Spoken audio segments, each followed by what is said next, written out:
Madame, Messieurs, encore une fois, merci de nous rejoindre pour ce MAC du dimanche. Je le disais tout à l'heure, nous recevons pour vous Alex Dendé. Il est connu sous le nom de Lexus Légal, cadre de l'ECD et de la MOUCA. Bienvenue.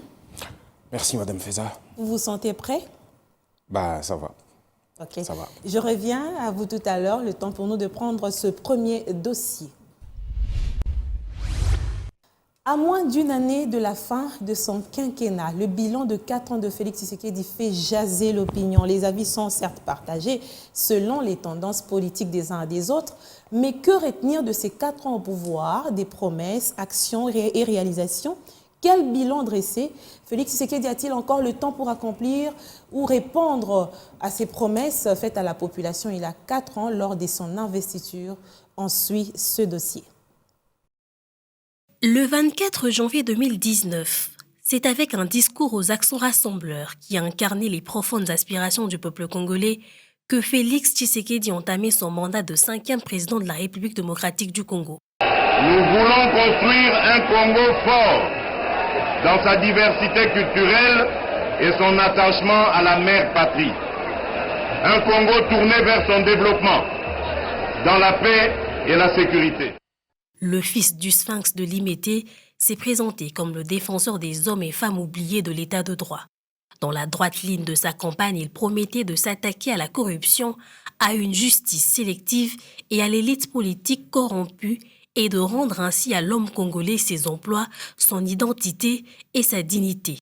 Devant les hommes, devant la nation, que je ne vous trahirai jamais. On se souviendra de cette journée comme de celle où le peuple est redevenu le maître de la nation. 4 ans plus tard, avec en jeu sa réélection, il ne reste pratiquement que de slogans interrompus, de scandales et une polarisation politique extrême. Pour engager le changement, dans le contexte politique particulier de la période après l'investiture, nous avons commencé à travailler avec les moyens à notre disposition. Pourquoi ? Parce que quand on veut changer les choses, on n'attend pas de réunir toutes les meilleures conditions. Cet écran de fumée, de controverses masque de nombreuses promesses non tenues, mais aussi toute une série de réalisations. 4 ans de magistrature suprême, Félix Tshisekedi, comme à la croisée des chemins, les actions sont brandies comme pièces à conviction. Les défis de notre pays sont immenses. Les problèmes sont multiples, mais il n'est pas impossible d'y remédier et de commencer ainsi à changer les choses. En accédant au pouvoir, Félix Tshisekedi avait des défis majeurs à relever. Le pays présentait un visage très sombre.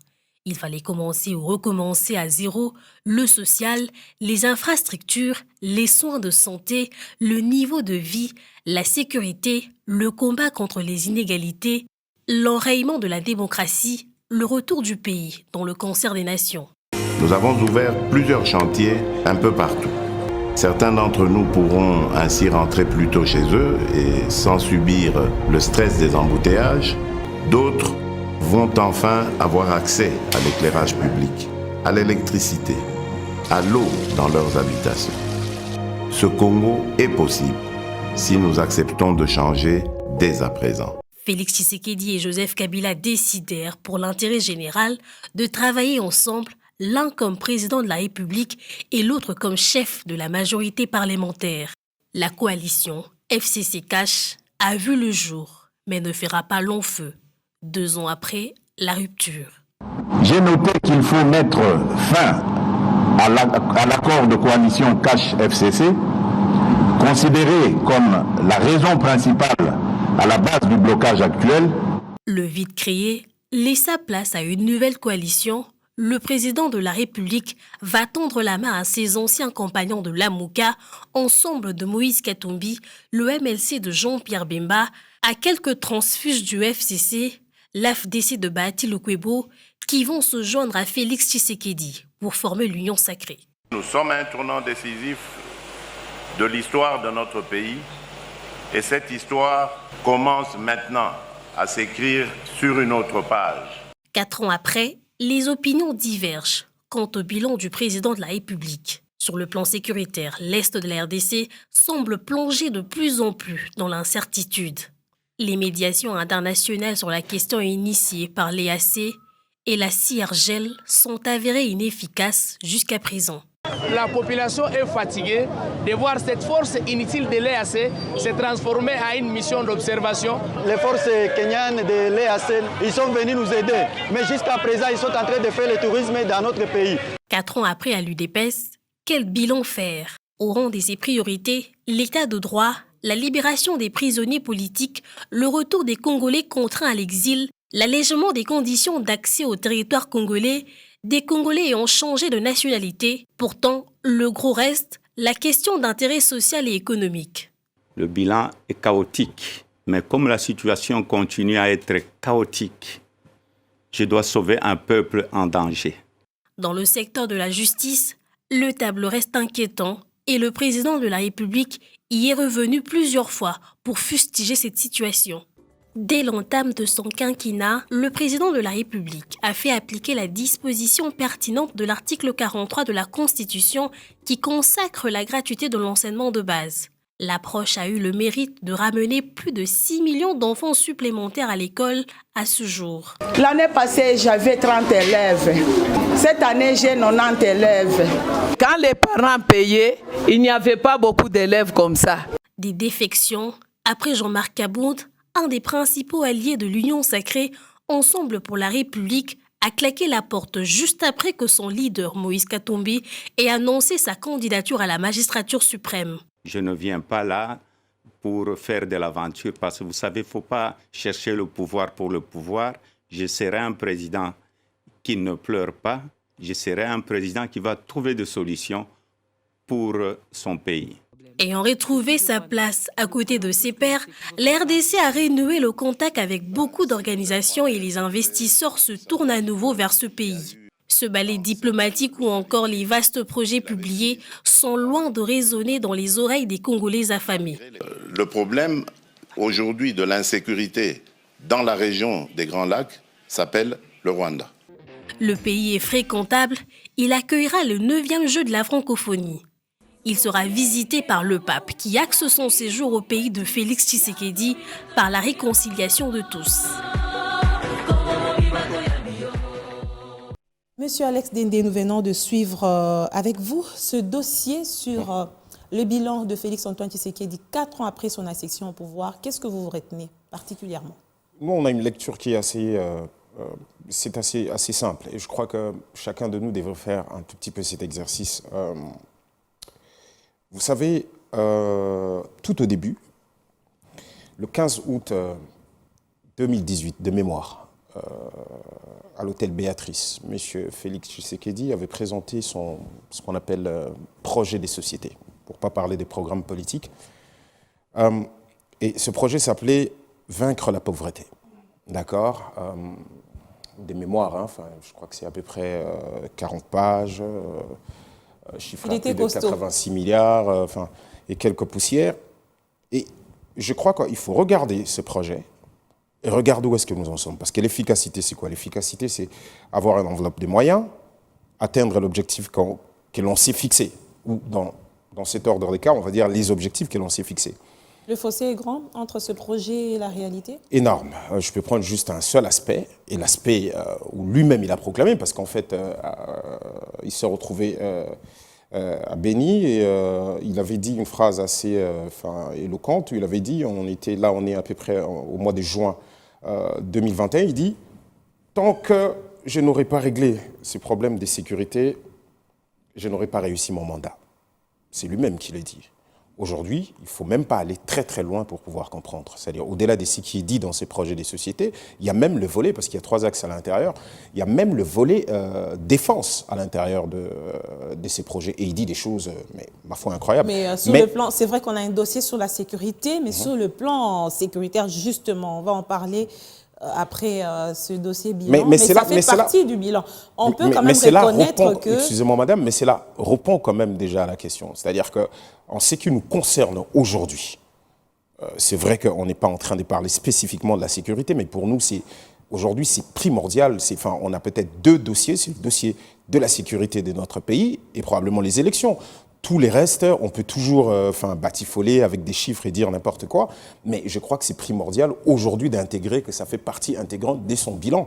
Et il a dit qu'en fait, son bilan serait un échec s'il ne réussit pas ses dossiers. Mais aujourd'hui, la communauté internationale peut pointer du doigt le Rwanda comme pays qui soutient le M23, c'est quand même une avancée.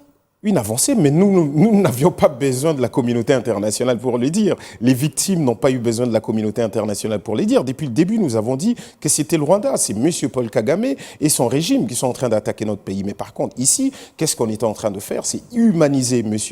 Kagame. Vous vous rappellerez, depuis le stade, depuis, on va dire les obsèques officielles du feu Étienne Tshisekedi, où il était ovationné. Enfin, on a fait de lui le frère, on lui a donné des noms et des prénoms ici. Vous vous rappelez de ça? En fait, parler d'une espèce d'avancée par rapport à ces dossiers ou à la communauté internationale, c'est un secret des polichinelles.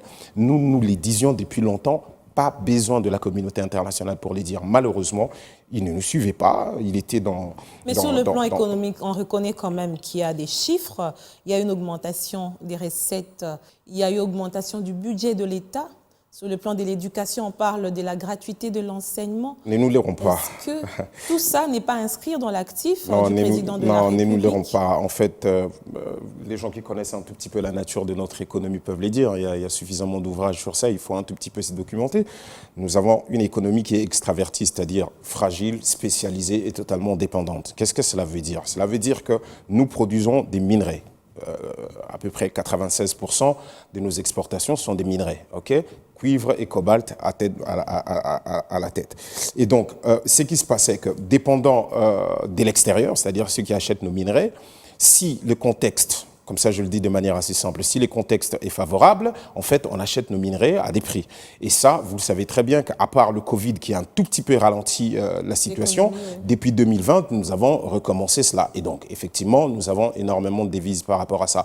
Et de l'autre côté, tout ce que nous importons, le fait que nous ne produisons absolument presque pas grand-chose de ce que nous consommons, nous dépendons aussi de la communauté internationale. Cela veut dire que nous importons à peu près tout avec le même devise. Donc, ce qui fait qu'on ne ressent pas beaucoup de choses. C'est-à-dire qu'on nous parle, que ce soit des réserves d'échange et autres, là, vous assistez à l'inflation, le monnaie qui est en train de dégringoler, ainsi de suite. Donc, vous avez des signes. Aujourd'hui, nous pouvons nous poser la question clairement de cette manne financière, à part les dépassements, surtout au niveau de la présidence, c'est catastrophique.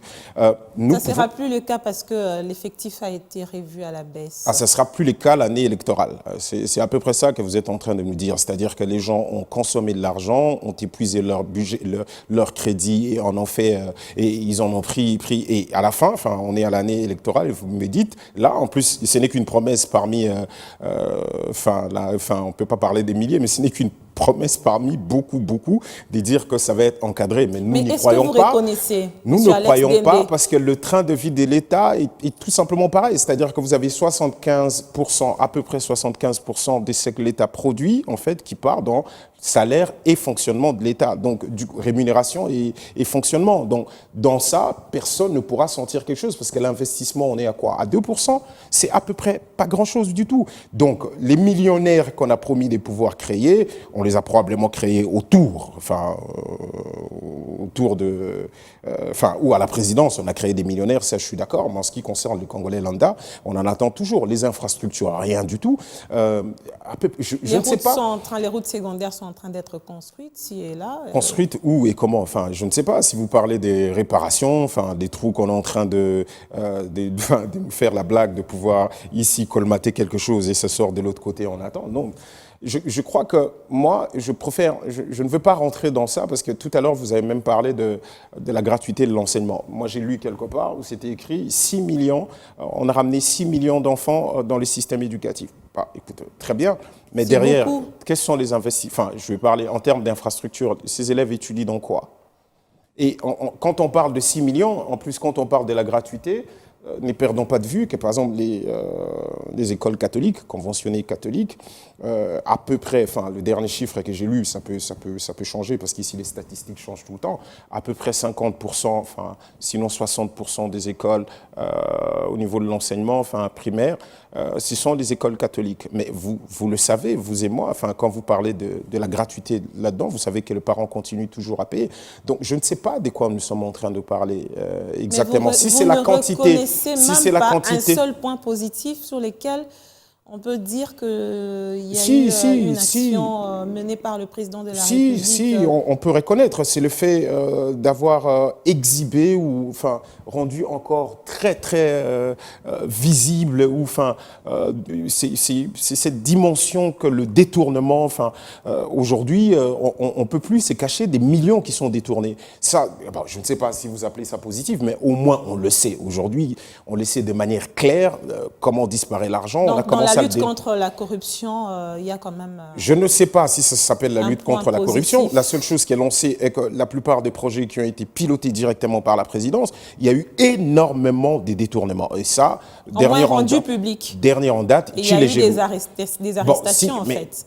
Des arrestations, enfin, je ne sais pas où est-ce que vous avez ça. Enfin, on ne sait pas. Enfin, moi, je veux bien qu'il y ait des arrestations. Je veux bien que la justice puisse réellement s'épancher sur ça. Je veux bien qu'on nous présente des coupables et que les gens soient pénalement punis. Et on veut bien que les gens puissent être en prison, mais pas que juste après qu'il y ait, ah tiens, a été libéré, soit par ordonnance ou le nom a glissé bizarrement, et après, ah non, enfin, libération, qu'est-ce qu'on dit, conditionnelle et autres, mais après, la personne va se retrouver ailleurs, à l'extérieur du pays, tout simplement, parce que le problème des santé. Donc, si on estime que l'action, enfin, le fait de connaître autant, que l'on détourne autant, enfin, que ce soit à la présidence ou ailleurs, est une bonne chose, mettez ça dans l'action positive. Mais qu'est-ce que vous préconisez pour les quelques mois qui restent, de manière assez brève? Qu'est-ce que l'on préconise dans quoi?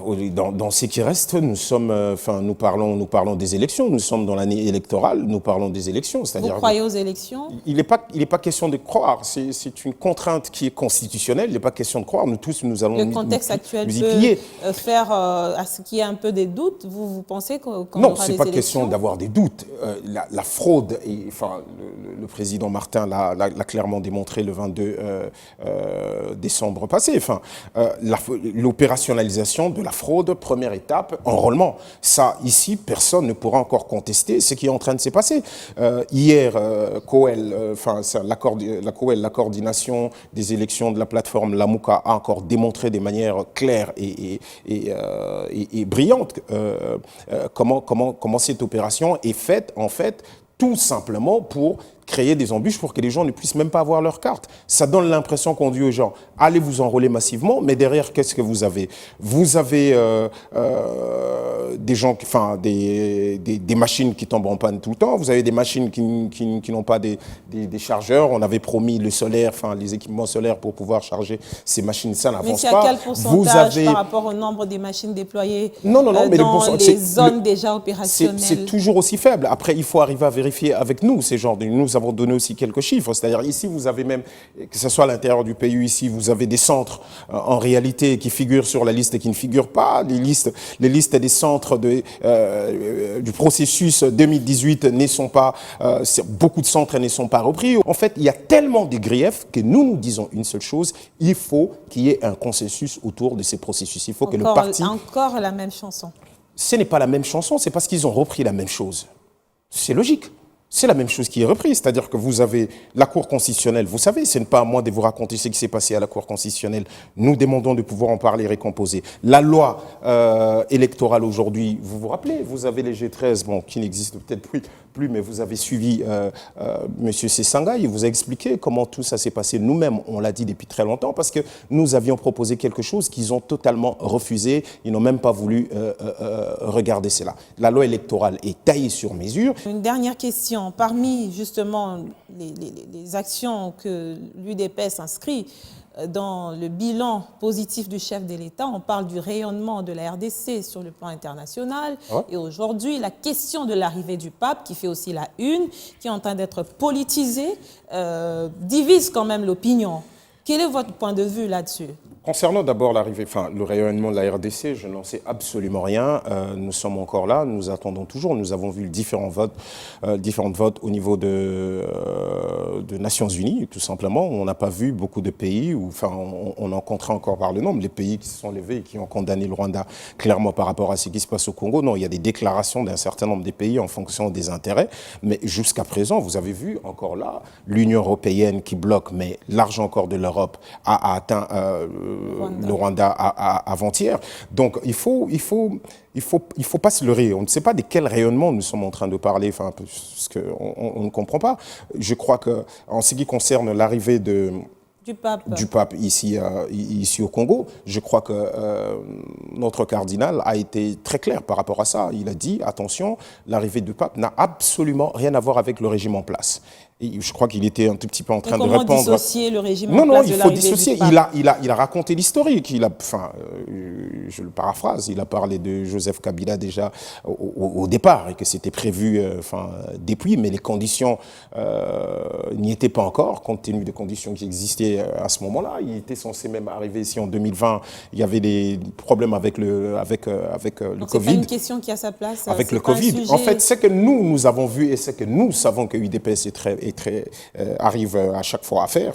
On a suivi M. Mbata en train de fanfaronner. Voilà, les catholiques vont voter. Nous n'oublions pas quand ils sont allés très fort contre les catholiques il n'y a pas très longtemps ici. Mais là, bizarrement, le peuple va voter. Donc en fait, ils utilisent l'arrivée du pape à des fins politiques. Mais comme je le dis, cardinal Ambongo a été très clair. Le pape ne vient pas pour donner un coup de main à qui que ce soit. C'est un régime quelconque. Il ne vient pas pour ça. Il vient il est venu voir le peuple congolais un tout petit peu pour donner de ce qu'il est. Vous allez le rencontrer évidemment en tant que force vive du pays, si vous êtes invité. Nous, les plus importants pour nous, vous savez, ce qui compte pour nous est que, il vient. Nous avons déploré un tout petit peu le fait que le pape n'arrive pas à Goma pour effectivement rencontrer les victimes pour voir de ses propres yeux. Ça, c'est quand même un regret, mais les plus importants pour nous, écoutez, c'est qu'il soit là. Il va rencontrer, effectivement, il a un agenda. Je crois que les choses sont en train d'être faites de ce côté-là, mais qu'il vienne réconforter le peuple congolais, accompagner le peuple congolais dans sa quête de dignité. Ça, c'est déjà quelque chose qui est plus important pour nous. Mais qu'on utilise sa présence à des fins politiques, c'est vraiment... nous condamnons cela, mais heureusement que le cardinal a déjà dit ce qu'il fallait par rapport à cela.